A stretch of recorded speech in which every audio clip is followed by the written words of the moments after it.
The graduation robe felt like a heavy costume as I stood before the bedroom mirror. My phone buzzed with a message that shattered 7 years of academic sacrifice. My mom forgot my graduation on purpose. They chose my brother's barbecue over my doctorate ceremony. When I called, Dad simply said, "Don't be dramatic." So I changed my name and never came back, and that decision changed everything. I stared at the gold tassel hitting my cheek. It felt like a noose instead of a crown. The silence in my apartment was a physical weight against my chest. Outside, the morning sun hit the pavement with an aggressive, cheerful glare. I touched the neat white letters on my cap that read "First Doctor in the Family." It was a joke without a punchline now. I imagined them flipping burgers, while a dean called my name to an empty chair. My hands didn't shake as I reached for my car keys. I realized then that ghosts don't need family permission to leave. University Hall was a chaotic sea of expensive perfume and joyous shouting. I moved through the crowd like a shadow passing under deep water. Families were adjusting ties and wiping away tears of genuine pride. I found my assigned seat in the third row of the graduate section. The 2 chairs beside me remained vacant, marked with small white reserved signs. I stared at the velvet cushions until the fabric blurred. I didn't remove the signs. I wanted the vacuum of their absence to stay visible.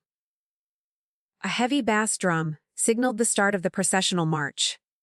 We stood in unison, a rhythmic wave of black polyester and nervous energy. My phone vibrated in my pocket with a notification from the family group chat. It was a photo of my brother holding a beer next to the smoking grill. My mother was laughing in the background, her face glowing with effortless warmth. The timestamp matched the exact second the faculty began their walk. They weren't busy. They were just elsewhere by choice. When the provost finally spoke my name, the auditorium felt impossibly vast. Dr. Madison Carter echoed through the rafters, met by a scattered, polite applause. I walked across the stage with a smile so rigid it felt brittle.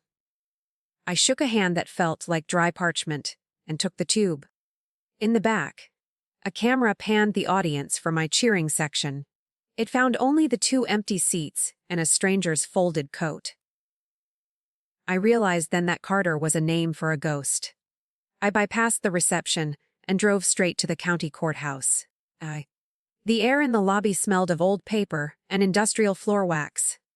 I filled out the name change petition with a steady, clinical hand. On the line for my new identity, I wrote Madison Murphy. It was my grandmother's name, the only woman who ever truly saw me. I handed the form to the clerk and paid the fee in cash. As the stamp hit the paper, the girl they ignored finally ceased to exist. The courthouse hallway felt like a cold tunnel as I gripped my stamped receipt. My old life ended in that big room with a simple ink mark. I sat on a wooden bench to let the adrenaline subside. 2 floors up. The air hummed with the quiet bureaucracy of endings and new beginnings. I reached for my phone to block the family group chat forever. My thumb hovered over the screen. A new message appeared from my mother. She sent a picture of a gold, wrapped box sitting on her kitchen counter. "We saved you some ribs and bought a little something." The text read they were trying to bribe the wound shut with leftovers and cheap trinkets. I deleted the message without replying to her. My chest felt tight, like my lungs had suddenly shrunk. The name Murphy was mine now. I stood up and walked toward the exit. The heavy glass doors felt like a final border.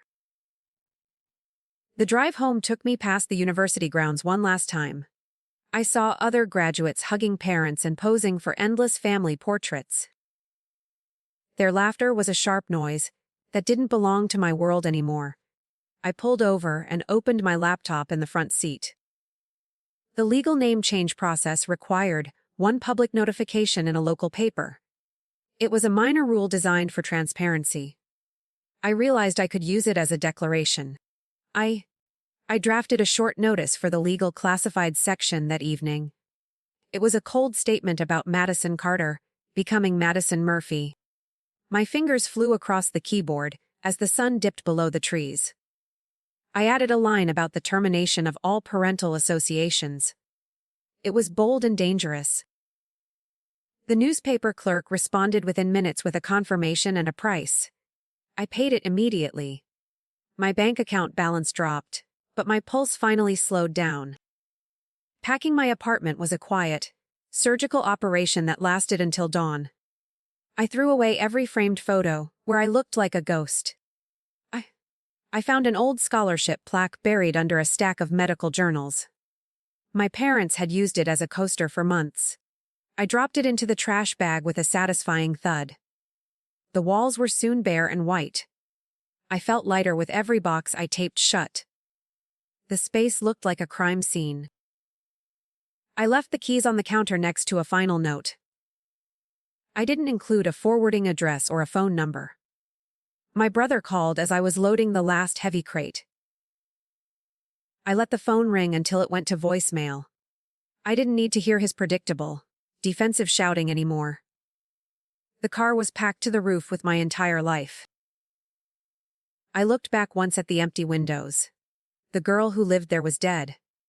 I drove toward the state line as the morning fog began to lift. The highway stretched out like a long, gray ribbon of total freedom. My GPS was set to a city 400 miles away. A notification popped up from a high school friend on social media. She had seen the legal notice in the morning paper. "Is this a joke, Maddie?" she asked. I blocked her and kept my eyes on the road. The silence was perfect. The new city smelled of wet asphalt and industrial exhaust. I checked into a generic motel near the Clinic District. My room was a cramped box with peeling floral wallpaper. I sat on the edge of the bed and opened my laptop. The first email in my inbox was a Google alert for my old name. The newspaper notice had been indexed by a local blog. People were starting to ask questions about the Carter family fallout. I navigated to the website of my new employer. The clinical director had already uploaded the staff directory for the coming month. There it was in a clean, sans serif font, Dr. Madison Murphy. Seeing the name in a professional context felt like a physical anchor. It validated the paperwork and the long, silent drive across state lines. My hand moved to my throat, tracing the skin. I was finally building a person from the wreckage. Sleep was a shallow and restless thing that night. I kept dreaming of empty chairs and the smell of charcoal. The motel walls were thin enough to hear a television nearby. A news segment mentioned a local business dispute back in my hometown. My brother's name was mentioned alongside a quote from my father. They were still projecting a facade of total family unity. I turned up my white noise machine to drown them out. Morning brought a sharp chill and the smell of burnt coffee. I dressed in a sharp blazer that felt like armor. The clinic was a low brick building with frosted glass windows. I introduced myself to the receptionist with a steady, practiced voice. She didn't blink or ask about my past. She simply handed me a plastic badge and a heavy ring of keys. I was a stranger here, and it was a gift. My office was a small space with a view of a brick wall. I began unpacking my medical texts and a single lamp. Ava, the senior supervisor, knocked on my open door at noon. She was a woman who looked like she slept in 5-minute intervals. Her eyes were sharp and missed nothing about my bare desk. "You're the one from the coast," she said. I nodded, keeping my expression neutral and professional. We sat in the break room while she reviewed my first files. Iva tapped a pen against the table with a rhythmic click. "I saw that legal notice in the digital archives," she remarked casually. My heart hammered against my ribs like a trapped bird. I waited for the judgment or the inevitable prying questions. Instead, she just handed me a complex patient file. "Good for you," she whispered. "Some families are just anchors." I opened the file and saw a familiar pattern of neglect. The patient was a young girl whose parents missed every event. A sudden realization hit me as I read her history. My father's law firm, was listed as the family's legal representative. The connection was too specific to be a simple coincidence. I closed the folder and felt the air leave the room. They were already bleeding into my new world. I stared at the file until the ink seemed to vibrate. My father's firm name was embossed on the legal letterhead. It was a jagged reminder that the world is smaller than it seems. The girl in the notes was named Alina. She was living the same quiet tragedy I had just escaped. Her parents were clients of the man who called me dramatic. I realized then that my new life was already being haunted. I walked to the window and watched a delivery truck pass. Iva watched me from the doorway with her arms crossed tight. She didn't ask why my face had turned the color of ash. "The girl needs an advocate. Not just a doctor," she said. I gripped the edge of my desk until my knuckles turned white. I had to decide if I could remain professional. My father's shadow was stretching across 400 miles of highway. The afternoon session with Alina was a study in practiced silence. She sat in the oversized chair and picked at her cuticles. She wouldn't look at me, but she saw my name tag. "Dr. Murphy," she whispered, testing the sound of the new syllables. I felt a surge of protectiveness that tasted like copper and iron. She wasn't just a patient. She was a younger version of my own scars. We sat in the quiet together. During the break, I searched the clinic's internal database for Elena's billing records. I found a series of private memos, linked to the Carter firm, that had been sent to our billing department. My father was personally handling the trust fund for Elena's wealthy family. He was the one facilitating the very neglect I was now treating. The subtext of the legal strategy was clear and utterly heartless. It was about assets, not people. I felt a cold, sharp rage beginning to bloom. I went to the clinic's secure archive room after 5 o'clock. The air was thick with the scent of dust and old adhesive. I pulled the master file for the Carter account with shaking hands. Inside, I found a list of upcoming meetings at a local hotel. My father was scheduled to be in this city tomorrow morning. He was coming to secure the deal and ignore another child. My sanctuary was about to become a battleground. I sat on the floor of the archive and started writing. I didn't write a clinical report or a medical summary. I started a blog post about the mechanics of family betrayal. I wrote about lawyers who trade their children's souls for a retainer. The words flowed out of me like venom from a lanced wound. I used the pseudonym Dr. He-M and hit the publish button. The digital counter showed the first few views. I left the clinic and walked in the biting evening wind. My phone buzzed in my pocket with a notification from a stranger. The post was already being shared by a local advocacy group. I looked up and saw the hotel where my father would stay. A black sedan with familiar plates was idling near the grand entrance. He wasn't just coming to the city for a business meeting anymore. He was parked right in front of my future. The sedan door opened with a heavy, metallic thud. Ducked into the shadow of a brick pillar nearby. My father stepped out, smoothing his expensive wool coat with a practiced hand. He looked exactly the same. A man built from iron and entitlement. He didn't see me standing there in the biting wind. He was too busy checking his watch and adjusting his silk tie. I felt a surge of nausea that tasted like old copper. I retreated into the dark alley behind the clinic building. My heart was a frantic drum against my aching ribs.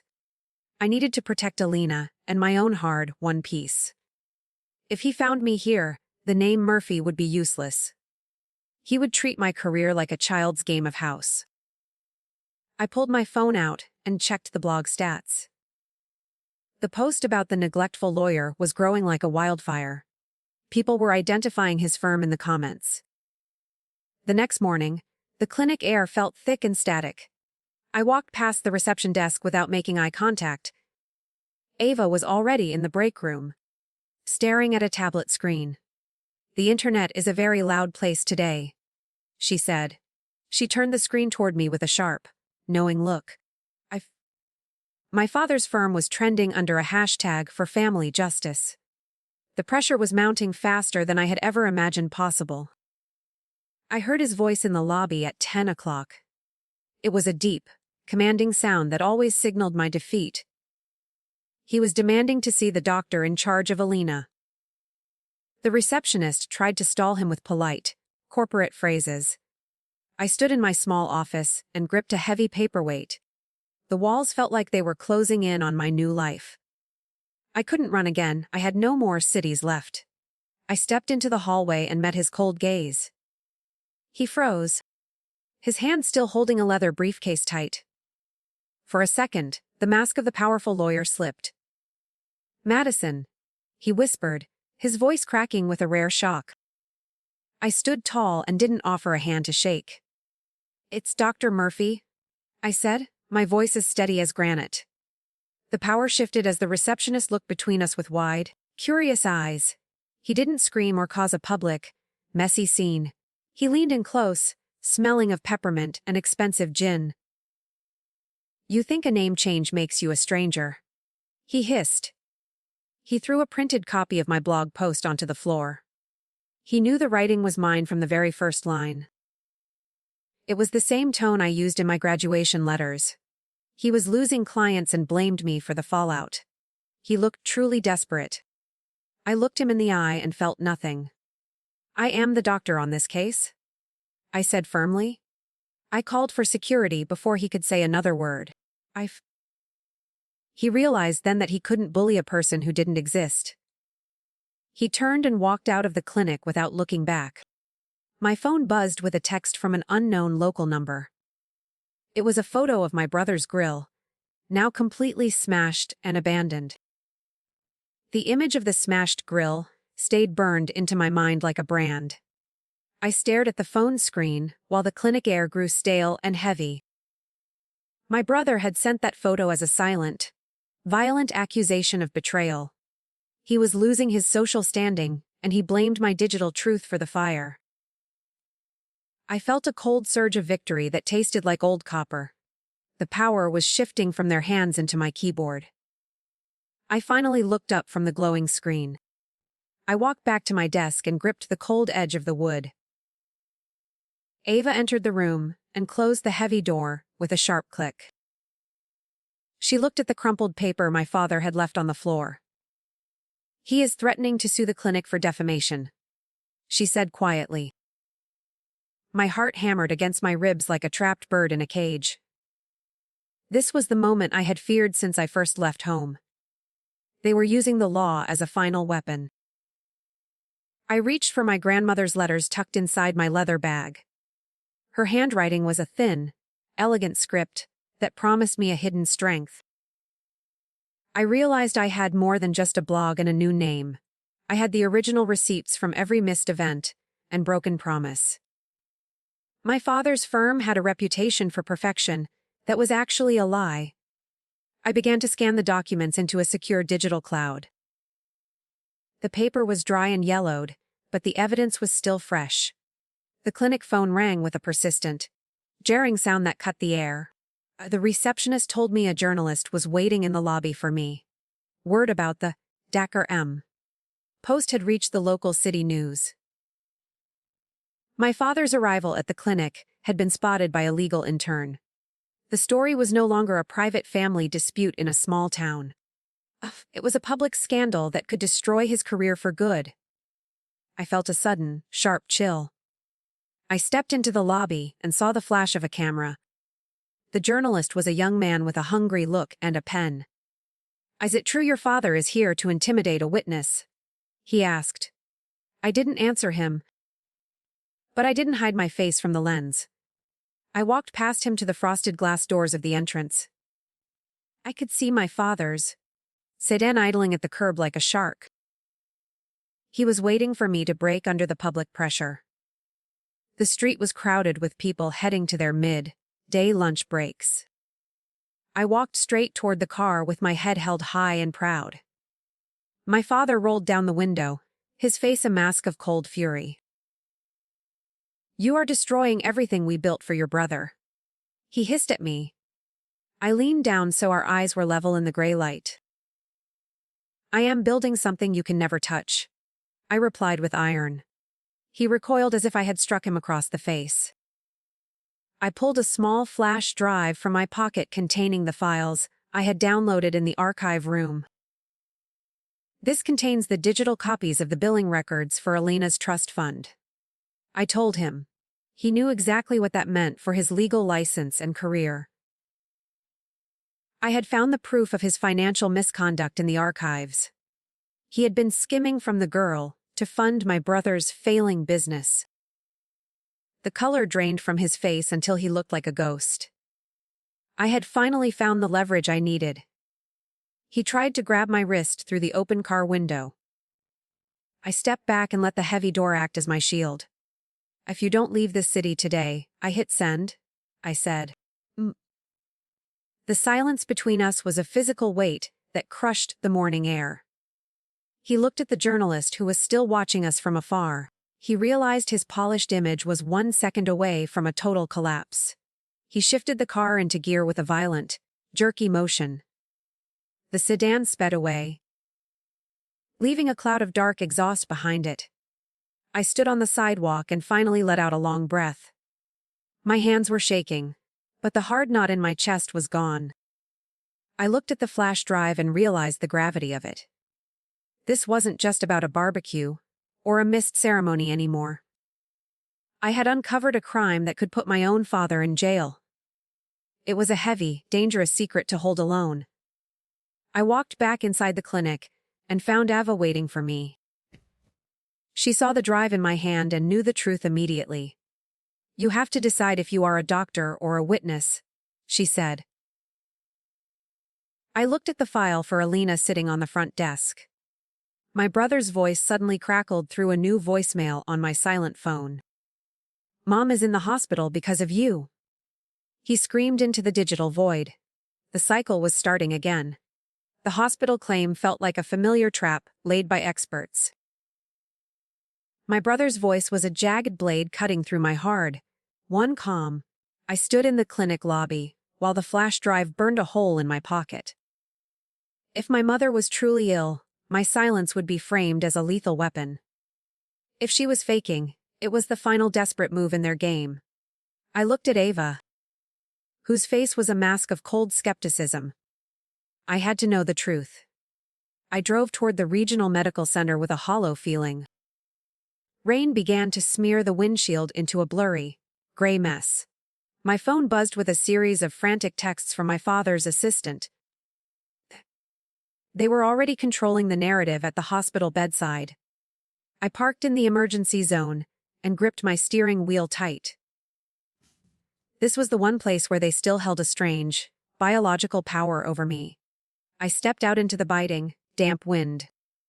The smell of antiseptic and floor wax hit me like a physical blow. I found the cardiac wing and saw my brother pacing the hallway. He looked disheveled, his eyes red from either lack of sleep or practiced rage. When he saw me, he didn't offer a greeting or a hug. He pointed a finger at my chest and began to shout. The nursing staff looked up with sharp, disapproving glares. I didn't flinch. I moved past him toward the heavy double doors. My mother lay in the bed, surrounded by the rhythmic chirping of monitors. She looked fragile against the white sheets, her skin the color of ash. My father stood in the corner, his suit jacket draped over a chair. He didn't look like a powerful lawyer anymore. He looked like a cornered animal. I checked the monitor readings with a clinical eye. The heart rate was steady, and the oxygen levels were perfectly normal. This was not a medical crisis, it was a stage. I walked to the bedside and touched the cold metal rail. My mother opened her eyes and let out a soft, theatrical moan. You came, she whispered, her voice a thin thread of calculated guilt. I didn't offer the comfort she wanted from her daughter. I looked at the chart hanging at the foot of the bed.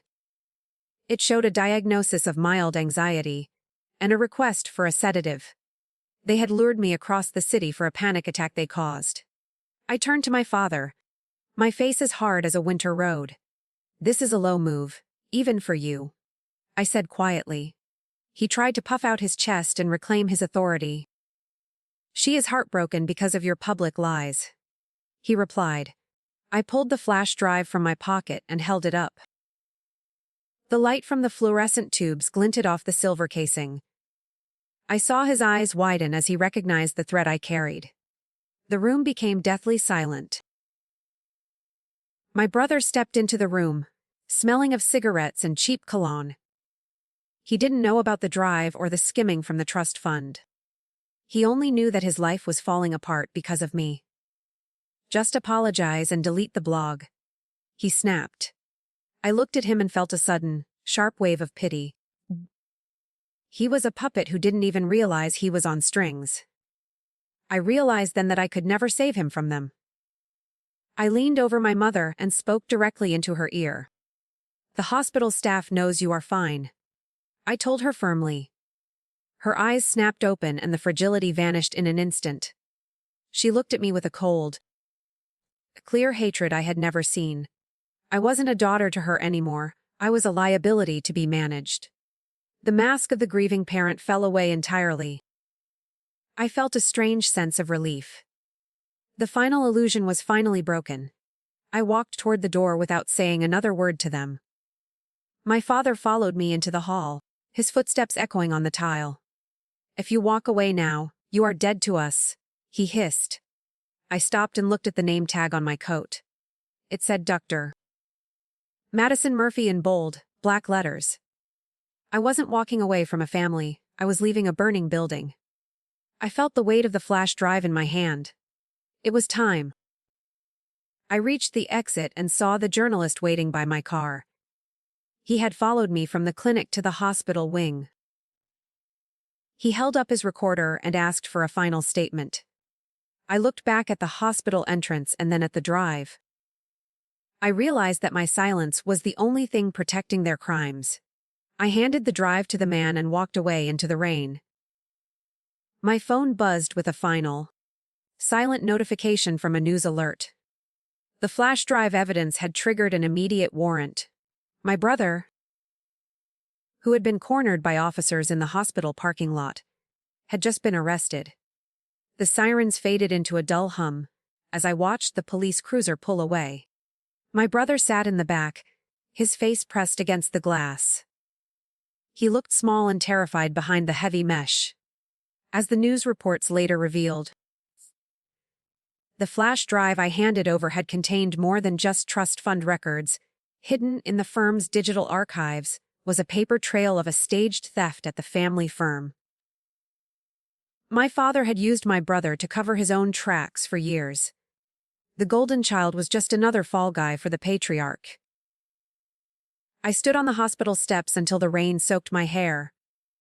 My father emerged from the sliding doors with a look of pure, unadulterated defeat. He didn't try to shout or threaten me this time.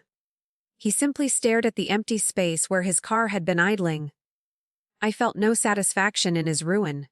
It was just a cold, logical conclusion to a lifetime of lies. He reached for his phone, but his hands were shaking too hard. The legal fallout moved with a terrifying speed through the local news. My blog post became the primary source for the investigation into the trust. I sat in my new apartment and watched the reports on silent. My mother called once from a blocked number. She didn't ask for forgiveness or try to explain the BBQ again. She only asked if I still had the letters from my grandmother.